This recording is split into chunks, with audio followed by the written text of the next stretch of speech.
नमस्कार. ओम नमः शिवाय. महाशिवरात्रीच्या पावन पर्वानिमित्त कासेगावात धार्मिक वातावरण निर्माण झाले आहे.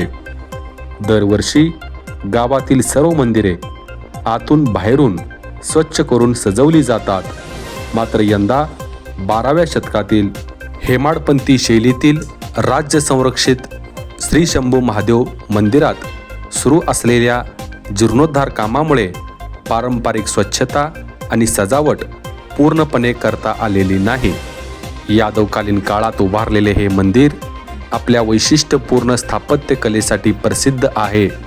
महादेवाची पिंड 2 फूट उंच सिंहासनावर प्रतिष्ठापित असून सूर्योदयाच्या वेळी सूर्यकिरणे थेट पिंडीवर पडतील अशी अचूक रचना येथे करण्यात आली आहे.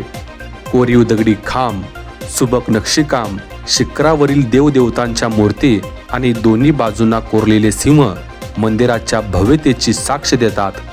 गाभाऱ्यासमोर दगडी व पितळी नंदी विराजमान आहे. सध्या पुरातत्व विभागाच्या मार्गदर्शनाखाली मंदिराचा जीर्णोद्धार अंतिम टप्प्यात सुरू आहे. मंदिराची संरचना सुरक्षित ठेवण्यासाठी यंदाही भाविकांना गाभाऱ्यात थेट दर्शन घेता येणार नाही. काम पूर्ण होण्यासाठी आणखी सुमारे 3 महिने लागणार असल्याची माहिती संबंधित अभियंत्यांनी दिली आहे. दरम्यान धार्मिक परंपरा अखंड सुरू असून महादेवाची नित्यपूजा पहाटे आणि रात्री नियमितपणे पार पडत आहे. भाविकांची गैरसोय टाळण्यासाठी मंदिरासमोर महादेवाच्या पिंडीची प्रतिकृती स्थापन करण्यात आली आहे.